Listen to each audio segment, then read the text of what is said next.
Hey, nice to see you guys again. I am filming. I've decided I'm just gonna do it. I have a throat infection.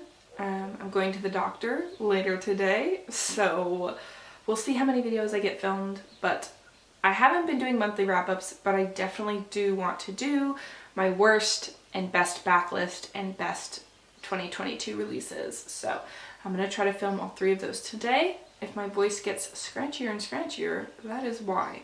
Also, just like fuck my library setup in general. I realized it is against my daughter's room, which means I can't film in there when she's napping, which is not helpful. So from now on, this is gonna be our setup. So without further ado, let's get into the worst books I read this year, or last year technically, the worst books of 2022. I have 4, so a lot of books annoyed me, but these are the books that I actually felt like rageful about. So we're gonna start off with number 4, and it's Going Too Far by Abby Glines. So at first glance, this looks like a dried up rock and roll romance where he falls for a single mom.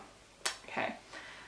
So in that regard, it's pretty cut and paste, like just normal.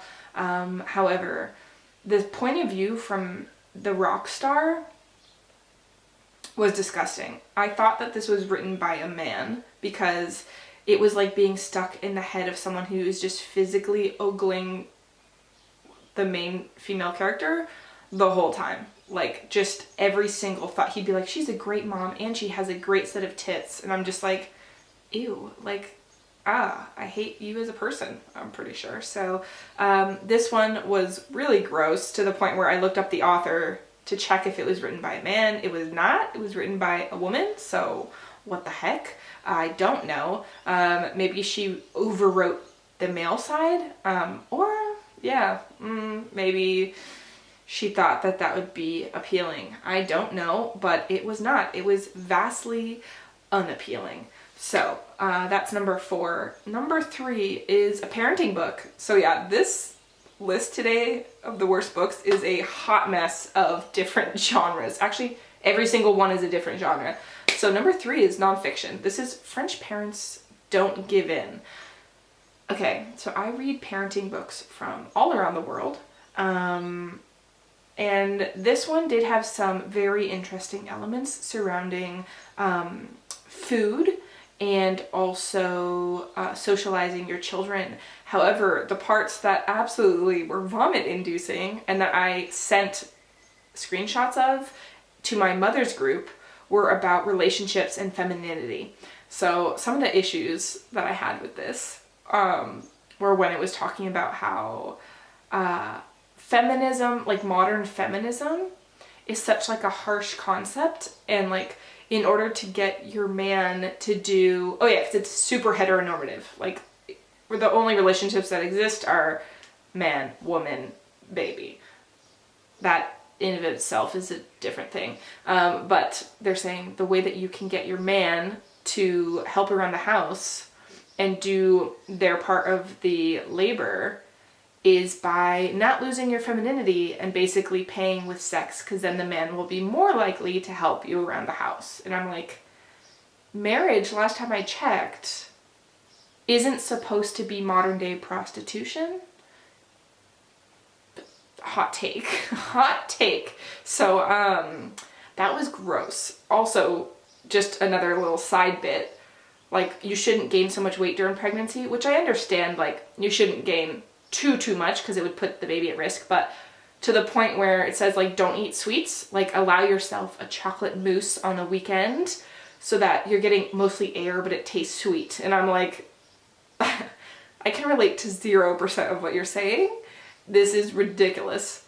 So yeah, that book definitely, I cherry picked out the good bits, but I've also found that the dietary good bits and the socialization good bits are also common throughout like Italian parenting books and also Scandi parenting books. So you definitely can give this one a solid pass and read something else. So number 2 is Manhunt by Gretchen Felker Martin. So again, transitioning away from nonfiction, this is a very dark dystopian novel. And we're following two main characters who are trans women surviving in this post-apocalyptic world where men suddenly get this virus that turns them into literal monsters.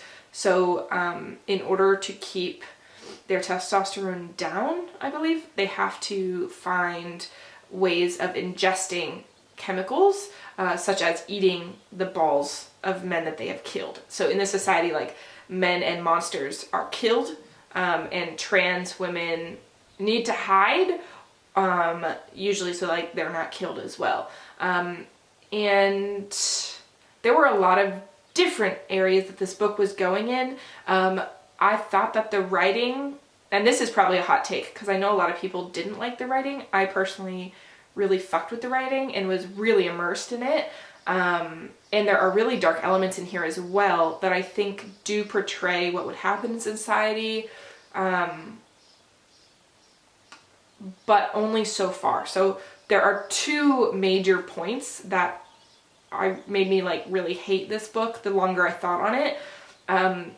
The lesser evil is like this vendetta that this, like, I think it's like a lesbian vigilante group decides that they're gonna kill all trans women.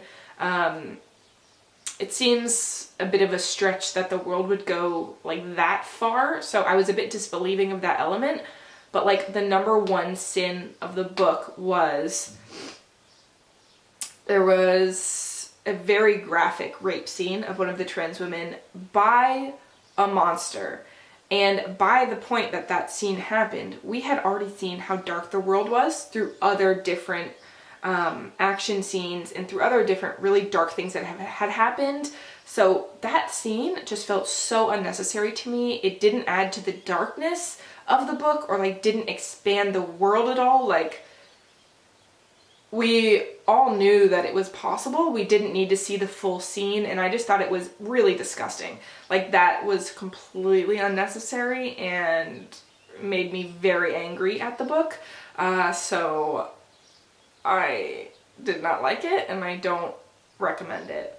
Okay, and now we are to my number one worst book of 2022. So I don't even know if I wrapped this up. I don't know if this was the before time when I was still doing regular wrap-ups or what, but it is The Hole by Jose Revoltas, who is a Mexican writer. So this was originally in Spanish, translated to English. Why? I don't know. I don't know why. It's, yeah, most translations, it's interesting because most translations, when things are translated, it takes a lot of effort, right? So you'd think that like the best of the best is getting translated, and I'm like, how did this like shit stain on the underwear get translated into English? I have no idea.